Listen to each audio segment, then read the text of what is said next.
তাই হচ্ছে এইভাবে বসে বসে কাটতেছি, জায়গায় বসে এক বস্তা ঘাস আর গাই খাওয়ার জন্য পাগল হয়ে যায়। বাবা ভালোই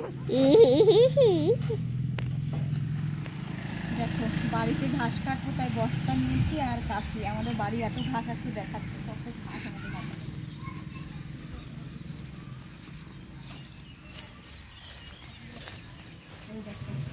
এই হচ্ছে ঘাসের বাগান, কাকিমার ঘরের সামনে যে এত ঘাস, এই যে কাকিমার ঘর, কাকিমা বাড়ি নেই যার জন্য আর ঘাস নতুন মাটি পড়ে এত ঘাস হয়েছে। তাহলে এই ঘাসগুলো সব গাইর জন্য কাটতে হবে। নিজেদের বাড়ির উঠোন থেকে যে এত পরিমাণে ঘাস হবে, বাপরে বাপ, এক বস্তা ঘাস আজকে কাটবো। আর বাড়িতে এত পুরো জঙ্গল হয়ে গেছে, এই জঙ্গলগুলো পরিষ্কার করার জন্য খুব সুন্দর ঘাসও হয়েছে। আর ঘাসগুলো দেখে গায়ের লোভ কি না লাগবে জানি না, আমার তো খুব লোভ লাগতেছিল। যেহেতু হচ্ছে গায়ের জন্য আমরা সব কিছুই করতে পারি, গায়ের কাজ সবসময়ের জন্য করি, তো ঘাস কোথাও দেখলে মনে হয় হারে আমার গাইটা যদি থাকতো পেট ভরে খেতে পারতো, এই চিন্তা ভাবনা সবসময়ের জন্য করি। তো সের জন্য দেখো এই গায়ের জন্য আমি হচ্ছে ঘাস কাটতে চলে এসেছি। সকাল থেকে এত কাজ করেছি না, বিশ্বাস করে অনেক কাজ ছিল। তাছাড়াও গায়ের ঘাস কাটার জন্য আমার ইচ্ছা আর একটু বেড়ে গেল। আমি ভাবলাম যে চলো গাইদের জন্য একটু, ওদের খুশি করার জন্য ওদের একটু ঘাস খাওয়াই, কারণ আমার গাইগুলো হচ্ছে ঘাস বহুত কম খায়, কেননা সবসময় জন্য শুকনো খড় খায়, তো ওদেরও একটু ইচ্ছা করে যে একটু ভালো কাঁচা ঘাস খায়। তো আমরা তো মালিক, আমরা হচ্ছে দেখো পারি না, কাঁচা ঘাস সবসময় পাই না। তো এখন কাঁচা ঘাসের সিজন হয়েছে আর এই বাড়ির মধ্যে উঠানে এই পরিমাণে ঘাস হয়েছে, তো সেই ঘাস দেখে আর লোভ সামলাতে না পারি চলে আসছি একটা কাঁচি নিয়ে, হাতে হচ্ছে কাঁচি নিয়ে ঘাস কাটতে চলে এসেছি। আর ঘাস কাটতে আমার কাছে ভালো লাগে না, ভালো লাগে আবার ভালো লাগে না, কেন জানো তো, ছাওয়া জায়গা বসে কাটতে ভালো লাগে। আর আমি না ঘাস কাটতে অনেকটা ভয় পাই, কেননা হাতে না কাঁচি লাগার ভয় থাকে। আমি আগে খুব ঘাস কাটতাম, যখন আমার একবার হাতে কাঁচি লেগে গেছে তারপর থেকে আমার ভয় ধরে গেছে। মনে হয় কি এভাবে ঘাসে পোষ দেওয়ার সময় যদি হাতে পোষ লেগে যায়, এই একটা ভয় লাগে। না হলে কিন্তু ঘাস কেটে প্রচুর গাইদেরকে খাইয়েছি। আমি তখন ভিডিও করতাম না, ব্লগ করতাম না, কিছুই করতাম না, তখন আমি প্রথম গায়ের কাজ শিখেছি। তখন আমার শ্বশুরমশাইয়ের খুব শরীর খারাপ হয়ে গেছিলো, মানে এটা আমার শাশুড়ি মারার পরে। তো তখন আমি আর আমার বর ডিউটি থেকে আসতো বর্ষার দিন, দুপুরবেলা খেতে আসতো, আমি আর ও ঝটপট করে বাচ্চাদেরকে খাইয়ে নিজেরা খেয়ে বাচ্চা দুটোকে রেখে দিয়ে আমার শ্বশুরমশাইয়ের কাছে রেখে দিয়ে তারপরে আমরা দুজনে চলে যেতাম বর্ষায় ভিজে ভিজে ঘাস কাটতে। তখন মুষলধারায় বৃষ্টি হতো, বস্তা মাথায় দিয়ে বস্তা কাঁচি হাতে নিয়ে ঘাস কাটতে যেতাম। দুজনে 2 বস্তা ঘাস কেটেছি। আর সত্যি কথা বলতে আমি মেয়ে থাকতে জীবনে কোনোদিন ঘাস কাটিনি, হয়তো অভাবে বড় হয়েছি, কিন্তু ঘাস কাটা কাজটা করিনি, কেননা আমাদের ওখানে গাই ছেড়ে খাওয়াতে হয়, মানে গাইকে ছেড়ে দেওয়া, ও ইচ্ছা মতন খাইয়ে ঘুরিয়ে রাত মানে বিকেলবেলা চলে আসবে। আর আমাদের এইখানে কিন্তু সেরকম নয়, আমাদের এইখানে হচ্ছে মানে গাই 24 ঘন্টা বাঁধা থাকে, তো সের জন্য একটু কষ্ট তো করতে হবে। আর ঘাসের সিজন চলে গেলে তো আর ঘাসের সিজন পাবো না, তো সিজন থাকতে থাকতে ঘাসগুলো কিন্তু আমাদের কেটে নিতে হবে। আর বাড়ির সামনে এত ঘাস দেখে আমি লোভ সামলাতেই পারি না, সত্যি কথা বলছি। আর হচ্ছে সের জন্য সবাই ফ্যামিলির সবাই এক জায়গায় বসে এখন দেখো ঘাস কাটতেছি। ঘরের সংসারে সমস্ত কাজগুলো কমপ্লিট করে চলে আসলাম ঘাস কাটতে। আর আমি অনেক দিন ধরে ঘাস কাটা বন্ধ দিয়ে দেওয়াতে আমি এখনও পারছিলাম না, অনেকটা কষ্ট লাগতেছিল। আমি বরমশাইকে বললাম তুমি একটু কেটে দাও না গো, আমি আর পারছি না।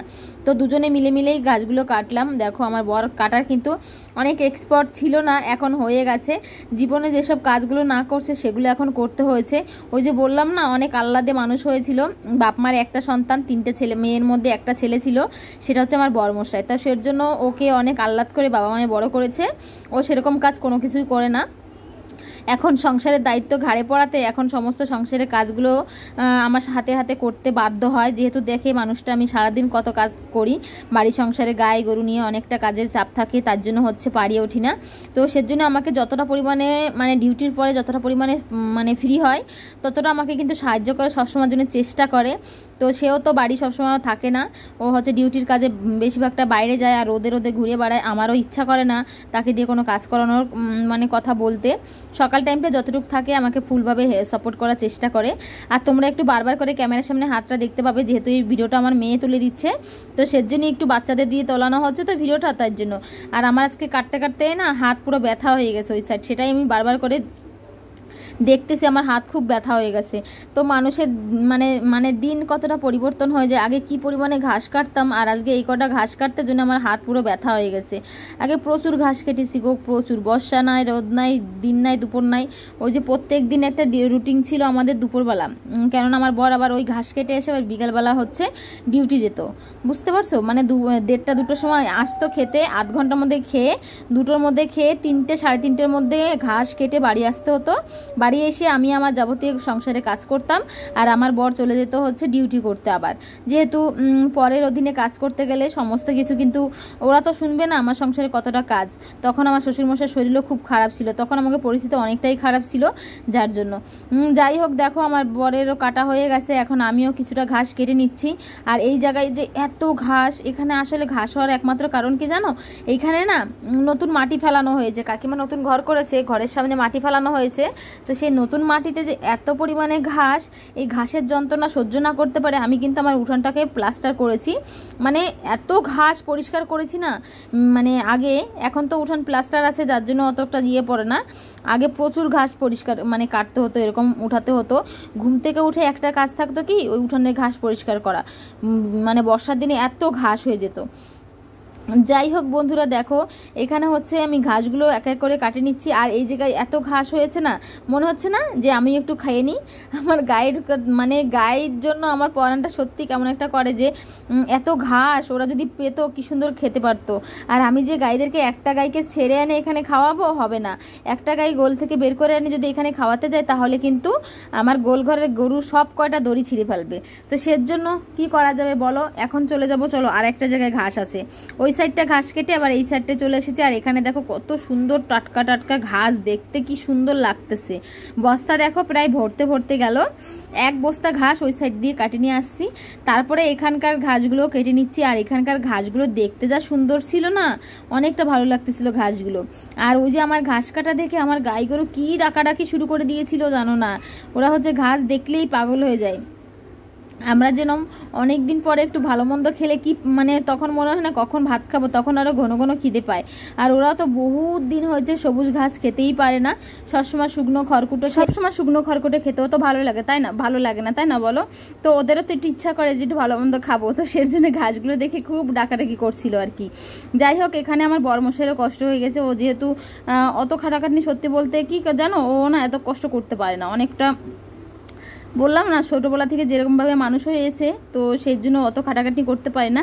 যতটা সম্ভব আমি ওর ঢালের মতো সবসময় জন্য পাশে থাকি, যাতে করে ওর একটু কষ্ট কম হয়, আর ও সেই জিনিসটা চিন্তা ভাবনা করে আমার পাশে থাকে। তো এটাই স্বামী স্ত্রীর মধ্যে ভালোবাসা, দুজনে মিলেমিশে কাজ করলে সংসার কোথার থেকে কোথায় চলে যাবে কেউ একমাত্র ভগবানই জানে। আমাদের কাটা হয়ে গেছে, এখন এই বস্তা নিয়ে বাড়ি যাব, বাড়ির পিছনে আছি, এখন বাড়ির সামনে যে রাখতে হবে, নাহলে ঘাস গাই খাওয়ার জন্য পাগল হয়ে যাবে।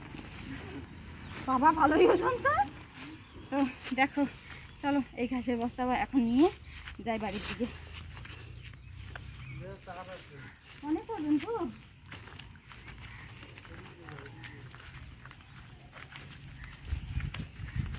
ভালোই যাচ্ছে, এক বস্তা ঘাস বলে অনেক ওজন, খাসা খাসা ঘাস না।